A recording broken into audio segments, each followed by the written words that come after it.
ባጠፋሽው ጥፋት እስከ ወንድምሽ እሱን ይቅርታ መጠየቅ ሲገባሽ እሱ ተበድሎ ተመቶ እቤቱ ድረስ ሄደሽ በጥፊ አጩለሽው።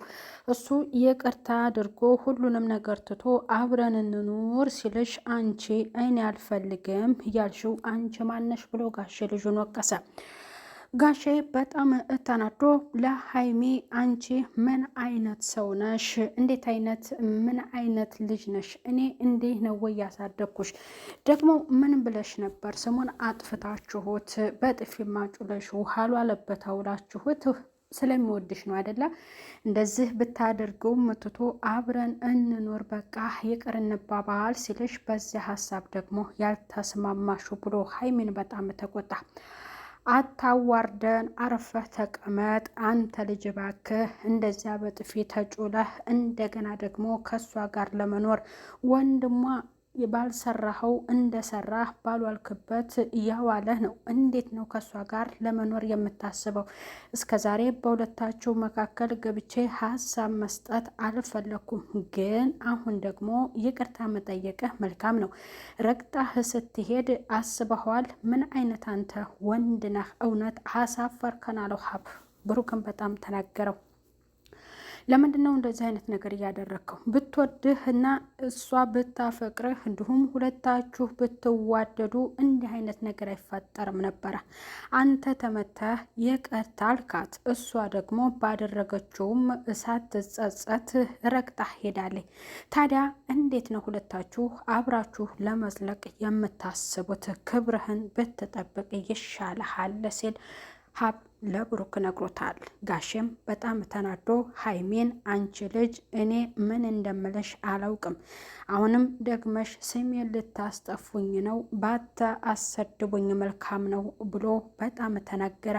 ኤፍሬም በሁለቱ አለመስማማት በጣም ተደሰተ። ተናግሬ ነበር ከመጀመሪያው፣ እኔም ህልሜ ነበር የጀመርኩት፣ አላማዬ እነሱን ማበጣበጥና እስከ መጨረሻው እንዳይገናኙና እንዳይተያዩ ነበረ፣ አይደለም ይቅር ተባብለው አብረው እንዲሆኑ።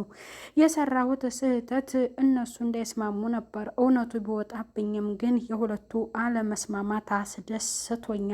ሀይሚ እኔን እንደምትመርጥም እርግጠኛ ነበርኩኝ አለ ኤፍሬም። ሰላም ጤና ይስጥልኝ ውድ እየተከበራችሁ የቻናሌ ተከታይ ቤተሰብ በሙሉ በያላችሁበት ዓለም ዳርቻ ሰላማችሁ ይብዛልኝ። ለቻናሉ አዲስ የሆናችሁ ሰብስክራይብ እያደረጋችሁ ቪዲዮ ላይክ እና ሼር በማድረግ እስከ መጨረሻው እንድትከታተሉ ትላለሁ። ቤተሰብ ሀይሚ በጣም ተንጠባረረች እና ብሩክ ይቅርታ ቢጠይቃትም አልፈልገም አለች። እንግዲህ ሌላ ወንድሟ አዘጋጅቶላት ለሌላ ሌድራት ነው። ብሩክ እንደገና ተጸጸተ።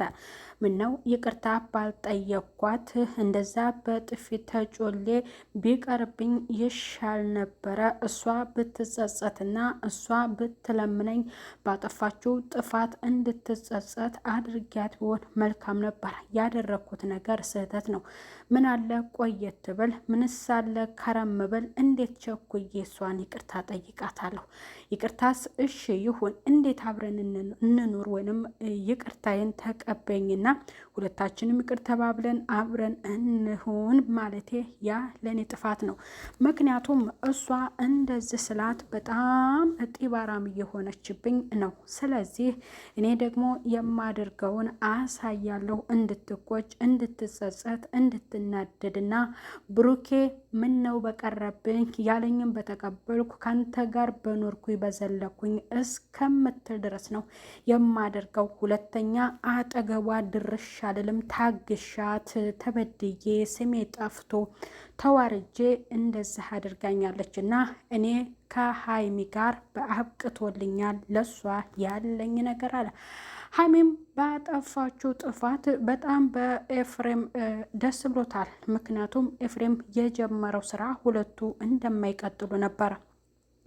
እንዳይለያዩ ብሩክን የጎዳው መስሎት ከሀይሚ ጋር እንዳይዘልቅ ነበር ያደረገው። ያ ነገር ደግሞ በአጠፋው ወንድሟ ባጠፋው በዛ እውነቱን እንዲወጣ ቢያደርግም ብሩኬ እሱ ነፃ ለመውጣት ነው እቤት ድረስ ሄዶ እውነቱን ሀይሚ እንድትሰማ ያደረገው። ምክንያቱም ብሩክ ይህንን አድርጓል፣ ብሩክ እንደዚህ ደብድቧል መባለን ስላልፈለገ ነበረ እውነቱን እንድታቅና ብሩክ ምን አይነት ሰው ነው ማለትን ያንን ደግሞ እንድታቅ።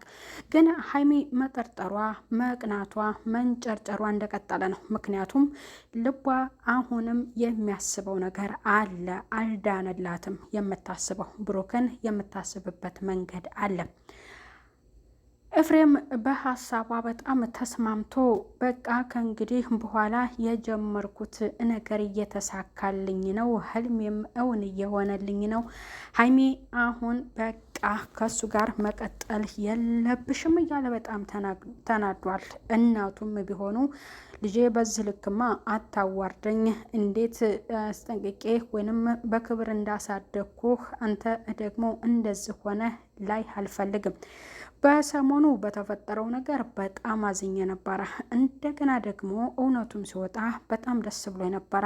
ታዲያ ተምኔው ቸኩለህ ከምኔውስ በፍጥነት ይቅርታ ጠይቀሃት አብረን እንኖር ብለህ ተናገርክ። እንደዚያ እጇን በአንተ ፊት ላይ የሰነዘረች ሴት እንዴት አብረህ ለመኖር ታስባታለህ? ገና ምኑ ነገር ያላለቀለት ከወንድሟ ጋር ያለው ውስብስብ ነገር ገና ምኑም ሳይደርስ መጨረሻው ሳይቋጭ እንዴት እንደዚህ ብለህ ታስባለህ?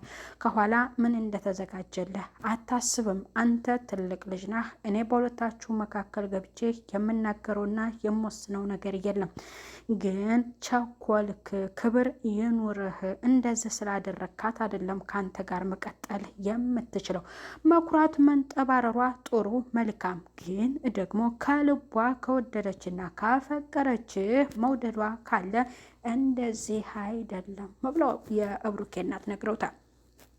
ጋሽም ልጁን በጣም አስጠንቅቆ ነው ሀይሚን የተናገረው። ተስማማሁኝ፣ ይቅርታ ተደራርገን እኛ ከቤተሰቦች ጋር እናንተ ብታሳፍሩኝም እንደነበረ ለመቀጠል ተስማምተናል ከወንድሙ ጋር ከብሩኬም ጋር።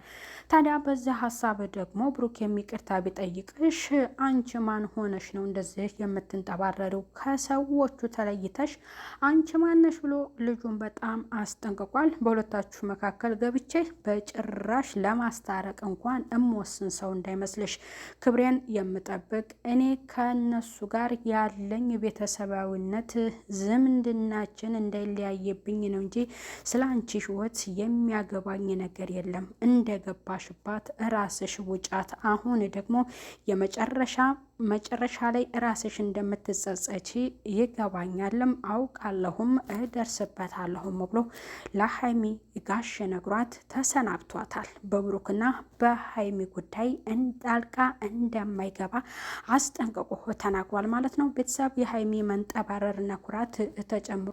ብሩኬም በይቅርታው አብረን እንኖር ባለው በጣም ተጸጽቷል። ምክንያቱም ያ መደረግ የለበትም። እንደዛ ተጎድቼ ስሜ ጠፍቶ በጥፊ ጩዬ ተጩዬ አርፌ በቀመጥ ይሻለኝ ነበር ብሎ ብሩክ በቃ ብሩክን ረፍ ታገስ፣ ሀይሚ ካንተ ጋር የምትዘልቅ ሴት አይደለችም እያለ ለብሩክ መልሶለታል ማለት ነው። ቤተሰብ ቀጣይ ሌላ ቪዲዮ እስከምንገናኝ ቻናሉ ሰብስክራይብ እያደረጋችሁ አበረታቱ ትላለው።